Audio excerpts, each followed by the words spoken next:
I regret to say that my very good friend Charlotte Poi, founder of Lei Foundation, wasn't able to attend today, and we really wanted her presentation is focused around growing people, and shared learning starts in a place of growing people, and so I will be presenting her presentation. So thank you. Um, let's go ahead and begin. Did you, huh? Okay, okay. So here we go again, back to our consortium. That's something that we really focused on. Iki Alapono is something that Shar and I really came together around this discussion around the CCSU consortium. Charlotte Poi, a little bit of background on Shar. She is, Ms. Charlotte Poi is the Madam Chairperson of our Waianae Neighborhood Board. She is an incredible community servant. What she offers community is engagement, growing people, empowering communities through literacy, meaningful engagement, and experiential learning. That's Aina-based learning. And what I like to tell Shar that she's incredible at enrolling people to be part of something. And that's really what we did here in the CCSU consortium is we enrolled each other. We believed in each other. And so by doing so, we're able to perform with one another. And I think you see these results as a part of that.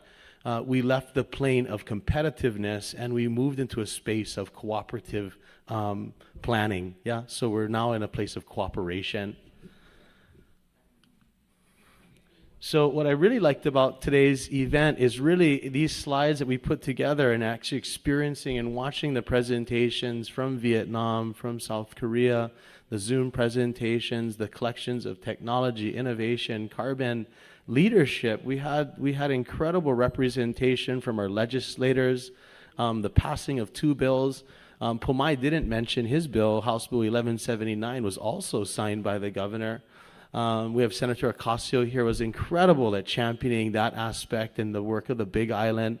And so he didn't mention that, but I want to make mention that that was incredible work of community and legislators working together with the private sector and the nonprofits to come together to solve very complex problems. These are incredibly complex problems, and yet they were so easily overcome because of cooperation, Iki Alapono, shared learning.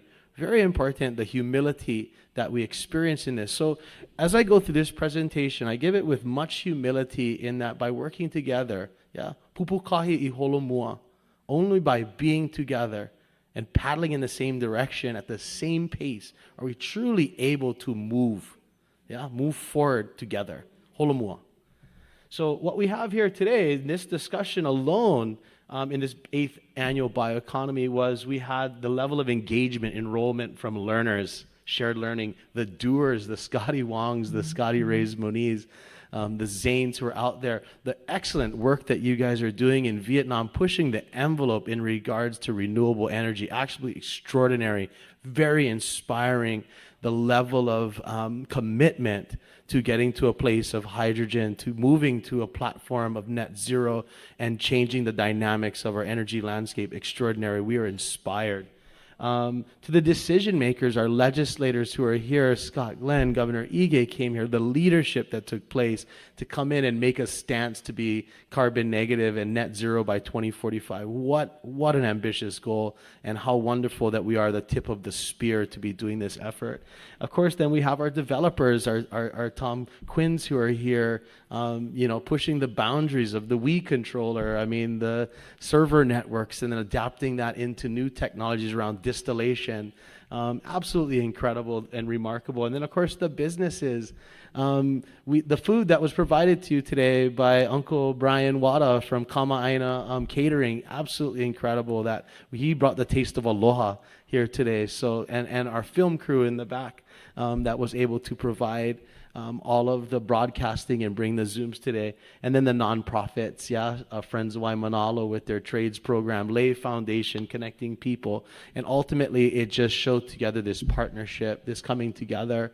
And tomorrow, when we come back to this forum and we're able to have these discussions and these questions and answers, we begin to form the shared relationship. We begin to iki alapono, cultivate change, because we can now commit into these things. We believe in one another. We can showcase aloha and this experience. So we're very grateful for today, and then of course walking into tomorrow to have a very active discussion and continue on with this 8th Bioeconomy Forum.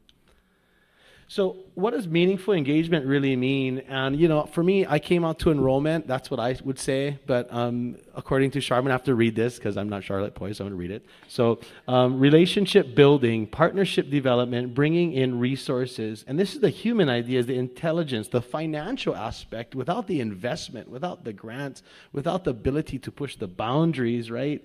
It means sometimes very organic conversations occur and develop into structured workshops, training, educational and informational meetings and presentation, and even forums and platforms much like this. So this is a perfect example of what SHAR does and what Lei Foundation is able to do with community. Is as a neighborhood board, and our neighborhood, she cares about community members. So we want to make sure that our community members are aware, they're educated, and they're positioned to ask questions to know what's happening in our community around power, around energy, around fuel. That way, when our electric bill goes up, we understand why. I think it's very important. When the cost of food goes up, the importation of animal feed, I think the topics that Pomai was suggesting, that we're losing our farms and we're not coming back. Why is this happening? So we have to understand this. So some of the work that Shar does, she engages with the sectors, with the energy companies. So this is a perfect example. We went to H-Power and I asked for a field trip. And I said, hey, how about we go to these different places, the power plants, and we thank them, and we ask questions, and we thank them for keeping the lights on, so that we can have our lifestyle, and we can enroll ourselves of what it actually takes, our carbon footprint, having responsibility for turning that light on, for flushing the toilet, and knowing that it's going to work. Very important. We don't want to lose sight of that. And that's really the type of effort, and where these conversations begin comes from a place of humility, of knowing that we have an abundance of resources around us that we need to harness, take advantage of, and ultimately be respectful of. Alika's hidden in there. Sydney's hanging out in this picture. So it is a collective effort. Iki Alapono is the concept and activation of intentional and directed shared learning. These take many forms and can come in all kinds of packages, and it can be a formal platform, the settings like this Bioeconomy Forum and others like this convening, intra-industry, lessons learned, and best practices. So on the left-hand side is our Huaka'i site, Ho'aina o Makaha, which if you're available to come, you'll be able to see the work of the children at Makaha Elementary and the efforts that they put into the soil to create healthy soil systems, to grow food for community, to do aquaponics, to do solar platforms, to do this innovation, low-tech, high innovation. And at the same time, on the right-hand side is a training program that Dibs Hawaii did with young Native Hawaiian men and women on military bases, giving them incredible access to training, certifications, things that Scotty Reyes Moniz talked about at Friends of Waimanalo, and putting the right proper tools in place to be able to tackle a job that otherwise wouldn't have been done. 10 years ago, that job would have been handled with scaffolding. Instead, we placed the proper tools. We put kids like video games. They like the controllers. So I came into the situation. I said, well, what if we go and put all these travel lifts, articulating booms, and give the controls to the kids? Remarkable, the turnaround time, the safety, the efficiency, and ultimately the reduction in our carbon footprint. But that came from a place of shared learning. So it doesn't matter whether you're out in the field and you're growing food, or you're out on a facility and you're decarbonizing a process. Shared learning is real, and it's all the time if we're willing. So in order to do Iki Alapono, it's very important outreach, and our outreach needs to be consistent, and we need to constantly communicate with each other. We can't break down, and this forum allows us to come together as one canoe, one vessel, even though we're separated by an ocean, our consciousness, our understanding that we have the same problems, we're heading the same direction, we need to continue to communicate. Very important that we reach out to these boundaries, and we're going to do so this evening as we cultivate conversations and friendships and relationships, and then we move into tomorrow where we get to ask questions. And then, of course, the education, the content of the education, the current state of affairs. Do we have the best technologies? Do we have the best presenters? What are our failures? Where have we failed and where have we won? And how can we share that with each other so that we're not duplicating an effort? We continue to move forward. And ultimately, literacy. And I love this picture over here. I love to go back to the farm because this is where it all begins. I mean, shared learning starts. You see keiki tukupuna. You see the full spectrum of learning that's taking place. And in so many cases, the protege can also be the teacher to the mentor and the mentor to the protege. So that is ikialapono. That is shared learning. And literacy is not just reading and writing and comprehension, but most importantly, it's increasing competency of a subject matter significantly enough so that it makes a difference. And I think that these forums and these conversations and the sharing cultivate that change and allow us to feel safe and comfortable as it pertains to literacy. And ultimately, the community. I think you saw how strong this consortium is because it came from the community. And everyone can reflect back to their community and the impacts that they lay on their community and what the community has done to lift up as innovators, as leaders. Yeah, so I think that's very important that we have the space of humility and remember that we can't change the world, but we can change our community first, right? It starts there. I might not be able to go make a big difference in California, but I can definitely start working on my street first. And that's a great place to start. And ultimately, at the end of the day, I'm just so excited that collectively we're outgrowing people.